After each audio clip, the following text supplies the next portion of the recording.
Hi, my name is Brent and I'm here to share with you the exciting opportunity of a mission trip that's going to be going to South Africa this August. And if that is something you're interested in or not, please consider sharing this video because who knows who may be called into missions through you sharing this video. I'm first going to do a brief synopsis of the trip, and then if you are interested, I'll go into more of a detailed description. So the overall highlights of the trip is that this is going to be a 3-week long trip to South Africa. That's 3 weeks where we are on the ground in South Africa. The overall cost of the trip is $4,200 per person. That includes airfare, both to South Africa and back, all our travel, food, and lodging, and other incidentals that may come up. This trip is open to all upperclassmen, which are high schoolers that are in the 11th or 12th grade. If you have a 10th grader that really wants to go, then please let me know. This is also open to any adults. You must have a passport and the vaccinations required by the country we are going to. So this will require you going to a travel nurse, but all international flights do require that you have an up-to-date COVID vaccination. And if you are a minor, there are other documents you will have to acquire if your guardian is not going with you. If this is something that interests you, then please stay tuned for more of a detailed description, or you can skip to the end for ways that you can help this trip even without going. But the first way you can do this is sharing this video. Now for more of a detailed description. So my name is Brent and I will be the leader of this trip. I actually grew up on the mission field as an MK. I spent 5 years in Zambia and 9 in South Africa and returned to the United States when I was 18. I've been a pastor at a church in Oregon for 15 years and I've been in youth ministry for over 20 years. I started doing mission trips back in 2017 and we've been on a hiatus due to the pandemic and we are a bit behind but wanting to get the trip started.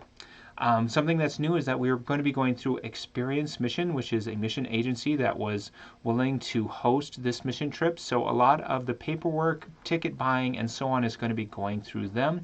And one of the first processes is you filling out an application through them. And then there's other paperwork that you must fill out as well. We currently have 9 spots that are open for this trip. And we are especially in need of a female leader. This trip is open again to all upperclassmen who are in the 11th and 12th grade and any adults. So the idea behind this trip was that there are lots of people that are from smaller churches, rural churches, or maybe just missed the opportunity to go on a mission trip and have always really wanted to and have always feel that call or tug on their heart, and this is an opportunity for them to do that. So that's why it's pretty important that not only you consider this, but you consider sharing this with your church family as well as anyone else that you think may have a heart for missions. And this will be a 3-week long immersion, which may not sound like very long, but it's actually a lot longer than you may understand, and it's going to seem very long, and it's going to be very hard to leave when it's time to go. So again, the costs for the trip are going to be $4,200 per person. Almost half of this is going to be airfare. And then the rest is other incidentals that need to be covered are your passports. We won't be covering your passports if you do not have one yet, as this is a personal legal document, and the COVID PCR test that is required to fly as well. Any spending money that you want for snacks or mementos and souvenirs, those type of things, that's money that you have to raise on your own. I hope to really do some fundraising, and I have a fundraiser already attached to this video, and that's one of the ways that you can help. Is by sharing this video. You will also be sharing this fundraiser. My hope especially is we have a deadline coming up. I would like to raise the first half of the money for anyone that is wanting to go on this trip before that deadline, so that the pressure is off in meeting deadlines, as this trip has been moving very rapidly and everything has been slowed down, unfortunately, due to the Omicron variant. So some of the non-negotiables of the trip. You must have a current passport. If you do not have one, you need to start applying for one now, as we need to have your passport information in by April 30th. You must be fully vaccinated with a vaccination card. This is the requirement of all international air flight at the moment. I think that things may change by August. I'm hoping that the PCR test requirement changes by August, but this is going to be a requirement of the airlines and the country we're going to. There may be other vaccinations that you need to get up to date on, and the best way to do that is to visit a travel nurse, and I would suggest calling your local Fred Meyer and asking them which pharmacy that has a travel nurse that you can go and acquire the information you need. If you are a minor and you are not traveling with a legal guardian, I am going to need some paperwork from you that has to be notarized, as well as a notarized copy of your birth certificate. This is required by customs. And what this form and these documents show is that you're transferring responsibility onto me as a leader, and I will also need a notarized copy of both parents' IDs. In my experience, these documents are looked at once when the issuing of tickets happen, and then they are never looked at again. Faith requirements. The biggest thing is that you have to understand the why of missions. You must be a believer in Christianity and fill out a questionnaire on the topic. So the why of missions, we are going to be serving first at a township in Pretoria, and the conditions are going to be a little rough, and it's going to be a whole week of getting up, eating food that you are served, and then going and doing work within the community. And if you don't understand and really comprehend the why of missions, it ends up being kind of a rough time. The second half of the trip, we're going to be working at an orphanage in Cape Town with little kids, and it will be fun at first, and then it'll become a bit tedious again. So making sure that you understand the why of missions is pretty important. We are going there to share the love of Jesus Christ, both verbally and physically, as well as just by being there and encouraging the South Africans in their pursuit of their faith.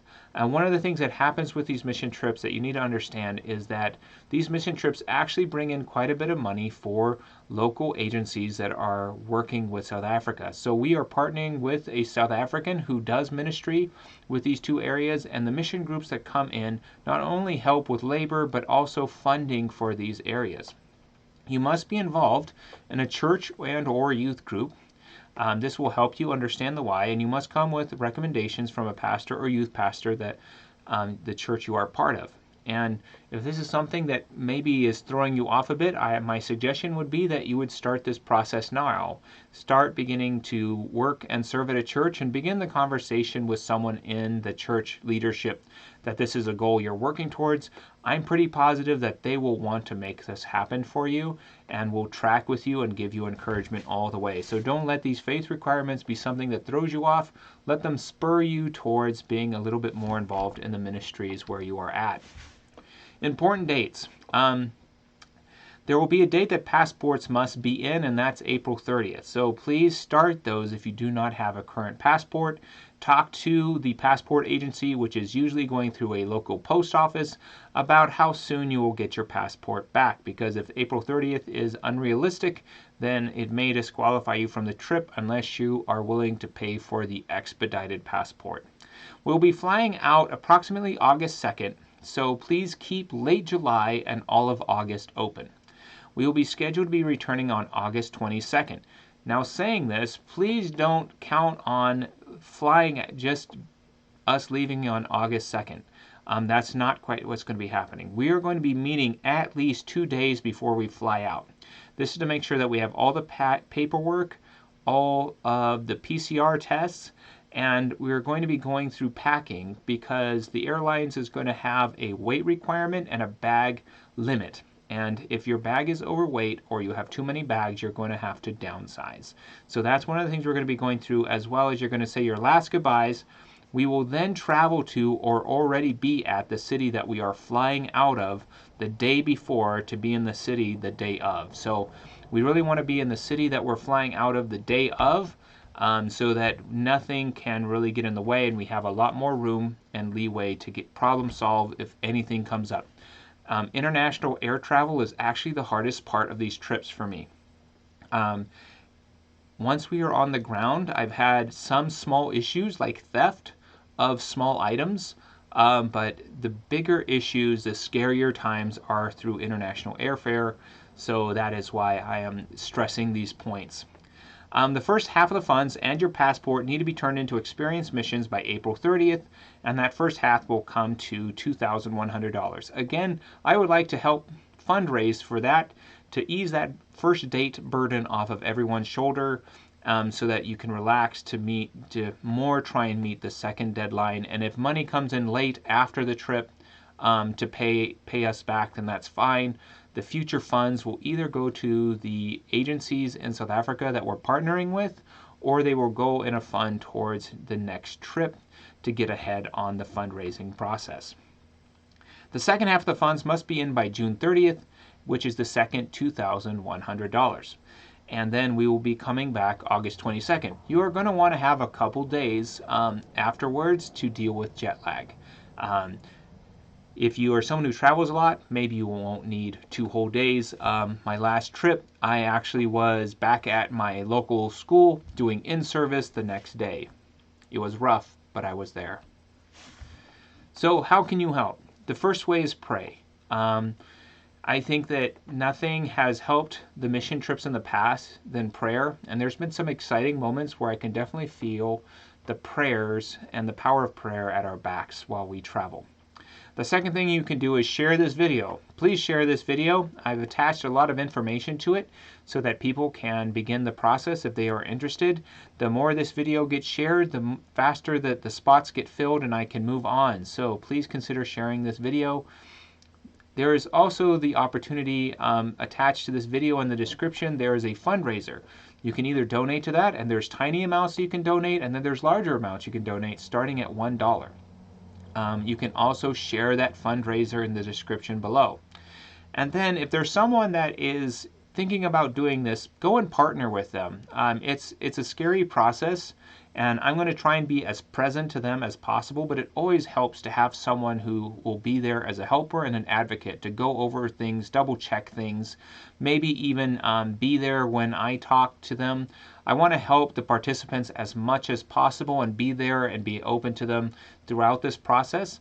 But it's always great to have someone else that can sort of go along to miss things because we're all human, and it helps just to have second, third eyes on it. And if anything, this should be a celebration of someone who's making a decision to enlarge their life in ministry. And maybe this isn't exactly what they end up doing, but they are answering a call, and I think we all need to be behind them when they do that. And then the other thing you could do is let me host a fundraiser at your church. Again, the first thing I want to do is to knock out that first financial deadline that's coming up on April 30th. And there's a number of ways we can do a fundraiser, but I'm looking for churches to host a fundraiser. All right, that's all I have for you in this video. I want to thank you for your time. Again, please get this out to as many people as possible and pray for us as we move forward. And hopefully you can come back to the page that this video is showing up on to see updates of all that we were able to accomplish in the Lord's name. Thank you.